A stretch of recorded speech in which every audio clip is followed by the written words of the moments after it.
네, 오늘도 아토믹 헤비츠 좀 읽고 얘기를 해보려고 합니다. 오늘은 좀 상당히 많이 읽었어요. 이 책이 제 생각보다 여기 뒤에는 약간 뭐 주석도 있고 부록도 있고 해가지고 318쪽까지 내용이더라고요. 근데 제가 오늘 289쪽까지 읽었거든요. 아니다, 287쪽까지 읽었네요. 그래서 좀 오늘은 상당히 많이 읽었는데 저번에 어디까지 읽었었더라? 오늘 읽은 파트가 얼마였는지 여기였다. 오늘 제가 233쪽부터 286쪽까지 읽었어요. 네. 일단은 초반기에는 즉각적인 만족을 주는 방법에 대한 이야기를 하고 있어요. 그러니까 내가 유지하고 싶은 습관에 대해서 그걸 했을 때 보통은 우리가 유지하고 싶어하는 습관들이 장기적인 이득은 주지만 즉각적인 만족은 잘 안 준다고 지적을 해요. 예를 들어 우리가 달콤하거나 맵거나 짜거나 이런 자극적인 음식을 먹으면 곧바로 보상이 오지만 운동을 하거나 책을 읽거나 이런 것들은 곧바로 즉각적인 자극적인 보상이 오진 않잖아요. 그러면 임의적으로 그런 보상들을 줘야 한다는 거죠. 그래서 이 책에서 이제 말하는 보상의 예시는 내가 예를 들어 돈을 아꼈어요. 만약에 오늘 50달러를 쇼핑이나 어떤 즉흥적인 소비로 쓰려고 했는데 50달러를 안 썼어요. 그러면 이 50달러를 안 쓴 것에 대한 보상이 없잖아요. 하지만 50달러를 지금 쓰면 그걸로 맛있는 걸 먹을 수도 있고 예쁜 옷을 살 수도 있고 이렇게 나한테 즉각적인 보상이 오잖아요. 그러면 이 50달러를 쓰지 않은 것에 대한 즉각적인 보상을 설정을 하는 거죠. 예를 들어 이제 나의 장기적인 목표가 유학을 가는 게 될 수도 있고 아니면 해외여행이 될 수도 있잖아요. 그러면 해외여행용 저축 계좌를 만들어서 이거는 해외여행 뭐 이런 식으로 만들어서 통장 이름은 거기에 내가 오늘 만약에 50달러를 아꼈어요. 그러면 그 50달러를 바로 이제 해외여행 계좌에 송금하는 거예요. 그러면 그것이 나에게 그 통장 잔고가 찍히는 걸 보면서 즉각적인 만족을 주는 거예요. 그런 식으로 내가 뭔가 장기적으로는 나에게 이득이지만 단기적으로 이득으로 느껴지지 않는 것들을 어떻게 단기적인 이득으로 느껴질 수 있게 하는가에 대한 또는 실패에 대한 경험을 좀 고통스럽게 만들어라. 그래서 이제 뭐 그런 거 있잖아요. 저는 그닥 좋아하진 않는데 예를 들어 일주일에 3번 이상 운동을 하지 않으면 뭐 트레이너한테 5만 원을 주겠다. 막 이런 식 있잖아요. 벌금 제도에 대한 이야기를 하고 있어요. 전 벌금제를 안 좋아해요. 그럼 그 벌금을 회피하는 거에만 너무 꽂혀가지고 사실 그 행위가 편안하고 좋게 느껴져서 계속 하는 것이 목표인데 저는 그것이 징벌과 연합이 될 때 그것이 저에게 조건적 그 고전적 조건화 나그 이름이 명확하게 기억 안 나는데 그 파블로프의 개실험처럼 종소리만 들려줘도 침을 흘리는 것처럼 예를 들어 제가 어떤 습관과 처벌을 연합시키면 그 두 가지 조건을 그러면 이제 책을 읽는다는 생각을 하면 그 처벌받았던 기억에 대한 경험이 떠오르는 거죠. 그래서 저는 이게 장기적으로는 안 좋은 것 같아요. 처벌이랑 연합시키는 게. 그 두 가지의 조건이 내 안에서 연합이 돼서 책이라는 것은 읽지 않으면 벌 받는 것 이렇게 느껴지면 전 책 읽는 게 싫을 것 같거든요. 네. 그래서 징벌을 회피하는 방법은 사실 저는 선호하진 않아요. 그런 얘기를 하고 그다음에 어떻게 매일 반복할 것인가에서 습관 추적을 이용해라. 저는 제가 깨달은 게 제가 유튜브를 습관 추적 용도로 쓰고 있다는 걸 알았어요. 제가 이제 유튜브에서 요즘 매일 뭔가 이런 책 읽는 것에 대한 이야기도 촬영을 하고 또 제 관심사를 이렇게 관찰하고 제 관심사에 대해서 기록을 하잖아요. 그것이 저에게는 이제 습관 추적이었던 거예요. 네, 기록이었던 거고 그걸 또 남들이 볼 수 있는 공간에 올리고 바로바로 조회수나 이런 걸 확인하면서 내가 하고 있는 행위가 그냥 나 혼자 하고 마는 게 아니라 누군가가 볼 수 있는 곳에 올라가고 뭔가 기록할 수 있다는 것만으로도 저에게는 되게 이게 순기능을 하고 있는 것 같아요. 만족을 주는 것 같고, 또 이제 습관을 예를 들어 우리가 이거를 오늘 이번 한 달 동안 해야지 했는데 내가 한 3일 차에 오늘은 안 하고 싶을 수 있잖아요. 그럼 안 해도 되는데 4일 차에는 해라 이거예요. 근데 우리가 보통 내가 이걸 한 달 하기로 결심을 했어요. 그러면 3일 차에 이게 깨지면 아 몰라 이러고 4일 차도 5일 차도 안 하게 될 수 있다는 거죠. 그런데 그러지 말고 완벽하지 않아도 좋으니까, 예를 들어 내가 헬스장에 가서 운동을 하는 한 달짜리 목표를 세웠어요. 그런데 내가 3일 차에 가기가 싫어요. 안 갈 수 있지만 4일 차에는 가서 5분이라도 있다고, 뭐 그런 걸 강조해요. 근데 이거는 또 관점에 따라 다른데, 어떤 사람은 그냥 매일 하는 거에 집착하지 말고 매일 안 해도 좋으니까 일주일에 한두 번만 해도 좋으니까 완성도 있게 해라 라고 말하는 사람도 있고, 그 사람한테는 그게 잘 맞는 것 같더라고요. 그래서 그분은 일주일에 한 번 정도만 고중량 운동을 하고 근육질, 어느 정도의 근육질의 몸을 유지하는 그런 사람도 있거든요. 그러니까 매일 하는 것에 집착하지 말라고 해요. 퀄리티를 중시해라라고 해요. 근데 이 책 같은 경우는 매일 하는 것, 자주 하는 것, 횟수를 반복하는 거에 굉장히 초점을 둔 책이거든요. 그래서 이게 본인에게 안 맞을 수도 있다고 생각해요. 근데 저는 제 성향에 맞는 것 같아요. 네, 저는 매일 하거나 자주 하는 게 제 성향에 좀 맞고, 뭔가 완성도 있게 하려고 하면은 부담스러워서 아예 포기하게 되는 것 같고, 그래서 예를 들어 헬스장을 한 달 다니기로 했어요. 근데 뭐 한 4일에 한 번 가더라도 갔을 때 정말 집중해서 열심히 운동을 한다, 이것보다는 저는 오히려 매일 가서 한 10분씩 운동하는 거, 그런 게 좀 더 성향에 맞는 것 같아요. 네. 이 책에서도 그런 거를 좀 좋게 표현을 하고 있고, 네. 그래서 헬스장은 그냥 매일 가서 그냥 거기 가서 그냥 진짜 러닝머신만 5분만 타더라도 그냥 계속 가서 있고, 그러면 어느 날은 이거예요. 기분이 좋을 때 훈련이 더 쉬워지기도 하지만 그렇지 않을 때도 모습을 드러내는 게 중요하다. 원하는 것보다 운동을 훨씬 덜 하게 된다 해도 말이다. 체육관에 가서 5분 있는 게 계획의 성과를 높여주진 않는다. 하지만 나의 정체성을 다시 확인할 수 있다.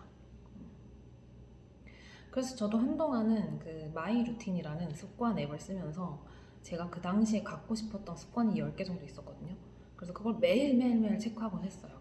뭐 지금은 더 이상 하지 않지만, 지금 같은 경우는 어떻게 보면 저는 유튜브로 기록을 하는 게 그 저에게 더 잘 맞는 방법으로 전환을 한 것 같아요.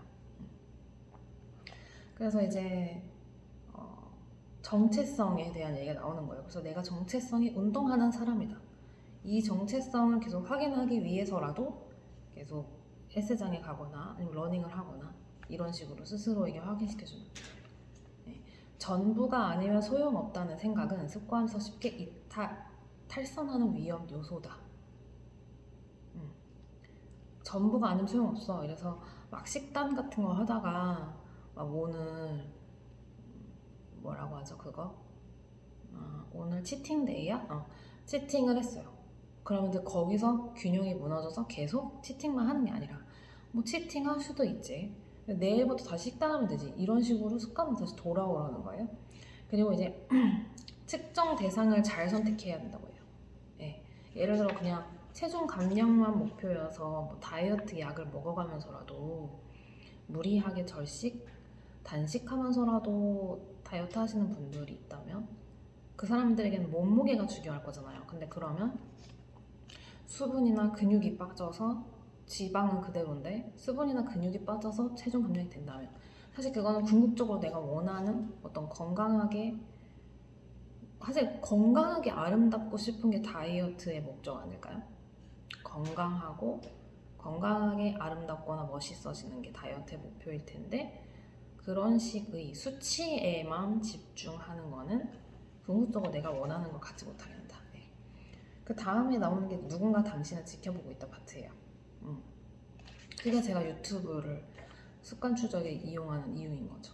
네. 그러면서 이제 남의 시선을 의식하는 것을 이용하는 거예요. 그리고 또한 법을 이용하는 거예요. 그래서 왜 사람들이 안전벨트를 하게 됐는지, 그러니까 그냥 사람들의 감정에만 의존하는 게 아니라 법으로 만들어서 안 하면 처벌받게끔 하면은 그 행동을 하게 돼요. 그거는 뭐 맞는 것 같아요. 어느 정도의 법은 있어야 되는 것 같긴 해요. 자, 그 다음에 되게 중요한 파트가 273쪽부터 287쪽 사이에 나오는 파트가 저는 되게 중요하다고 생각했는데, 습관에도 적성이 있다. 그러면서 이제 마이클 펠프스랑 히샴 엘 게루주라는 선수를 예시로 듭니다. 마이클 펠프스는 상반신이 길고 하반신이 짧고 키가 커서 수영 선수로서는 최적의 몸을 타고난 선수였고, 히샴 엘 게루주 선수는 다리가 굉장히 길고 가벼워서 육상 선수하기 좋았던 거예요. 근데 만약에 반대로 펠프스가 육상 선수였다면 다리가 짧고 무겁고 키가 크기 때문에, 그러니까 키가 크고 무겁고 다리가 짧기 때문에 육상 선수 하기에는 그렇게 최적은 아니에요. 히샴 엘 게루주는 키가 상대적으로 작고 다리가 길기 때문에 수영 선수 하기에 그렇게 최적은 아니지 때요. 왜냐면 수영 선수들이 키가 크대요. 여기서 나온 거는 올림픽 남자 수영 100m 자유형 종목 금메달리스트들의 평균 키가 193이래요. 근데 육상 평균 키는 177이었대요. 그러면 히샴이랑 마이클은 각각 본인의 신체 조건이 자기 종목에 부합했던 거예요. 근데 그 반대의 종목을 나갔다면 어려웠겠죠. 하지만 또 이런 반박도 있을 수 있습니다. 예를 들어 내가 미적인 재능을 타고나지 않았지만 그것이 나의 적성은 아니지만 내가 하고 싶은 것일 수는 있잖아요. 그죠? 그리고 내가 어떤 운동적인 재능을 타고나지도 않았고 나랑 잘 맞지도 않고 운동을 하면 스트레스를 받지만 내가 운동을 하면서 살아가고 싶을 수 있잖아요. 그만큼 나에게 최적으로 부합되는 것은 아니지만 내가 하고 싶을 수는 있잖아요. 그러면 대신은 저항이나 마찰은 굉장히 많겠죠. 힘들겠죠, 많이. 하지만 그것이 내가 원하는 나의 정체성이라면 그렇게 살 수는 있겠죠. 예를 들어 제가 한때는 틱톡 영상도 찍었었는데 지금 이런 식의 영상을 편집해서 틱톡으로 만들 수도 있겠지만 제가 그 당시에 했던 거는, 그 당시가 이제 2019년, 2020년 찰리 다밀리오라는 댄서가 틱톡에서 되게 바이럴을 탔을 때예요. 그래서 저도 그런 춤을 추고 되게 뭐 노출이 있는 옷을 입고 섹시 댄스 같은 걸 췄었거든요. 그 당시에는 제가 그런 정체성을 원했던 거죠. 아, 나는 굉장히 성적으로 매력이 있는 여자로 보이고 싶었거든요. 지금도 그런 마음이 있지만 그냥 마음속으로만 품고 삽니다. 근데 그때는 그거를 내 정체성으로 삼고 싶었고 굉장히 쿨하고 단순하고 멍청하면서도 섹시한 여자로 보이고 싶었거든요. 그것을 위해 굉장히 노력을 했죠. 그러면 어찌 보면 마이클 펠프스가 육상 선수가 되고 싶어 했던 거랑 비슷하다고 볼 수 있죠. 되게 마찰이 많고 성과도 안 나오겠죠. 하지만 내가 원하는 걸 수는 있죠. 그래서 저도 그렇게 살았던 시간이 있습니다. 되게 뭔가 남성들과 데이트를 할 때 단순하고 쿨해 보이고 싶었고 매력적으로 보이고 싶었고 되게 뭔가 유쾌하고 흥미로운 사람으로 보이고 싶었던 것 같아요. 네. 하지만 더 이상 그런 것에 힘을 전혀 쓰지 않습니다. 그러다 보니 에너지가 비축돼서 이런 책도 읽을 수 있는 거예요. 제가 한동안 데이트에 그렇게 집착할 때는 책을 읽을 힘이 없었어요. 왜냐면 너무 마찰과 저항이 강한 내 적성이 아닌 것에 힘을 썼기 때문에 에너지가 없었습니다. 그리고 이 학원을 다니면서 제가 지난 4개월 동안 수업을 듣고 과제를 하는 거에 에너지를 전부 다 썼기 때문에 지금 하는 이러한 활동을 하는데 에너지를 쓸 수가 없었어요. 그래서 되게 공감이 많이 되더라고요. 내가 잘 맞다고 느끼지 않는 거에 에너지를 많이 쓰면요, 잉여 에너지가 없기 때문에 내가 잘 맞는 것에 에너지를 쓸 수가 없습니다. 그것이 많은 직장인들이 느끼는 일인 것 같아요. 자기에게 그렇게 부합하지 않더라도 지금 당장의 페이체크 월급을 받기 위해서 에너지를 몰아서 쓰고 있기 때문에 정말 자기의 적성이 뭔지 좋아하는 게 뭔지 그런 거에 에너지를 쓸 수가 없어요. 그래서 매운 음식을 먹거나 술을 마시거나 데이트를 하거나 TV를 보게 되는 거죠. 나에게 딱 맞는 습관은 따로 있다. 그래서 277쪽에 유전적으로 타고나는 것이 너무 많기 때문에 우리가 지닌 특성이 유전적 요소의 영향을 받는지 아닌지 알아보는 실험들은 이제 그만둬야 합니다. 유전자의 영향을 받지 않는 단일한 요소는 찾을 수 없기 때문입니다. 유전도 그렇고 환경도 그렇고 우리는 이미 갖고 있는 요소들이 되게 많아요. 그럼 그걸 활용할 생각을 해야지. 그걸 극복하려고 하기보다는요, 그죠? 근데 저는 이제 어려서부터 저 지적을 많이 듣고 자라서 항상 저는 제가 가진 것을 활용할 생각보다는 극복해낼 생각을 많이 했던 것 같아요. 네, 그것이 제가 심리학 대학원까지 공부한 이유고, 물론 심리학이 재밌는 부분이 있었지만 저는 이렇게 탐구하고 하는 걸 좋아하지 사람을 대면하는 거를 타고나지도 않았고 좋아하지도 않는데도 저는 그걸 제가 극복해야 한다고 생각했어요. 왜냐하면 어려서부터 지적을 많이 당해서 나는 문제가 있는 존재이고 그래서 나를 고쳐야 한다고 믿었기 때문이죠. 네, 네. 그래서 우리는 자신의 성격에 부합하는 습관들을 세워야 한다. 네. 그래서 이런 예시도 나와요. 보디빌더 선수가 보통 더 강하지만 팔씨름 선수한테 팔씨름은 진다는 거예요. 왜냐면 팔씨름 선수는 그곳에 특화해서 자기 능력을 개발했기 때문에.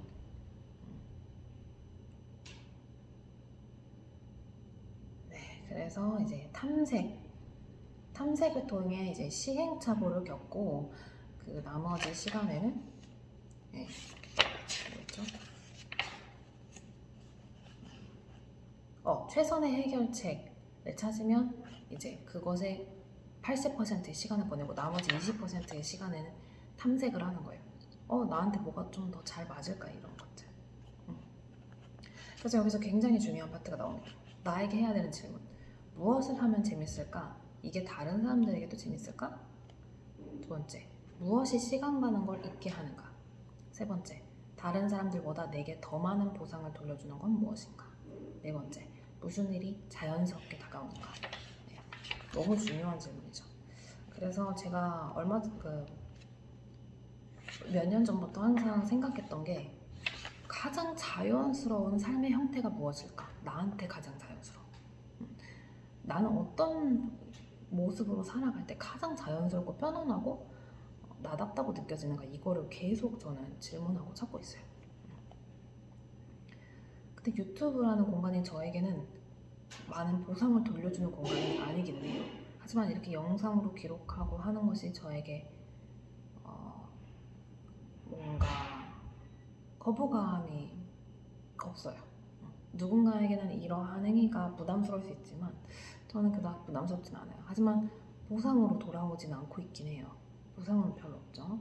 하지만 그냥 이런 습관을 추적하고 기록한다는 점에서의 보상은 있습니다. 이게 이제 조회수 수익이나 뭐 또 다른 수익으로 연결이 되지는 않지만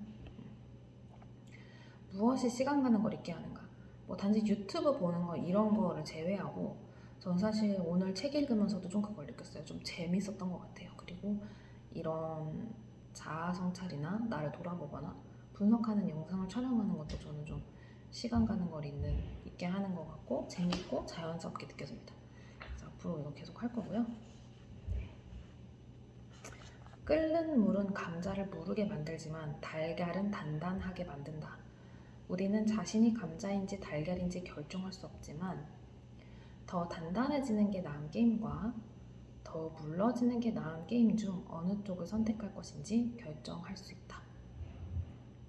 자신에게 더 친화적인 환경을 찾을 수 있다면 자신과 맞지 않는 환경을 친화적인 환경으로 변형시킬 수 있다. 네.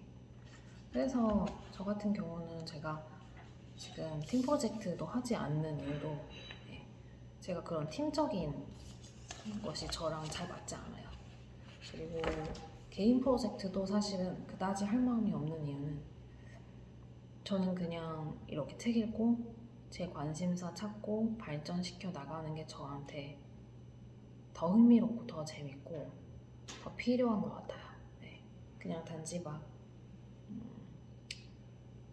취업이라는 것에 대해서 전 사실 공감이 잘 안 되고 하고 싶은 생각도 잘 안 되고 누군가가 정해놓은 어떤 틀이나 과제를 만족시키고 소비자나 고용주의 욕구를 충족시키는 게 제가 원하는 게 아니에요.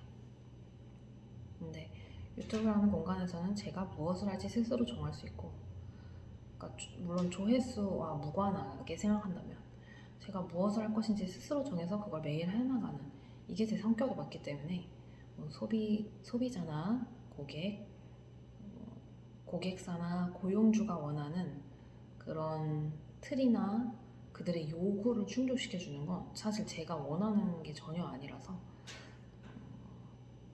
네. 취창업, 프리랜서까지 전부 사실은 마음이 안 가요. 근데 마음이 안 가는 것에 도저히 헌신할 수가 없는 것 같아요. 네. 그래서 오늘은 이런 얘기 해봤고 더더욱 이제 이 책을 읽으면서 느낀 게 나에게 자연스럽게 느껴지고 내가 잘할 수 있는 거를 꾸준히 해야겠다 이런 생각을 했습니다. 내가 되게 편안하게 할 수 있는 게 있고 내가 되게 많은 저항을 느끼면서 해야 되는 게 있는데 저는 지금까지는 계속 못하더라도 잘하게 만들어야 된다. 왜냐면 우리는 항상 평균 점수를 높이라고 배웠거든요. 그리고 실제로 결혼이든 취업이든 평균 점수가 높은 사원이 사랑을 받죠. 평균 점수가 높은 배우자가 사랑을 받죠. 근데 저는 그렇게 힘을 쓰고 싶지 않아요. 네. 제가 편안하게 자연스럽게 잘하는 것에 에너지를 많이 몰아주고 싶고 그렇지 않은 것에는 좀 에너지를 끊고 싶어요. 네. 그렇게 살아가고 싶습니다.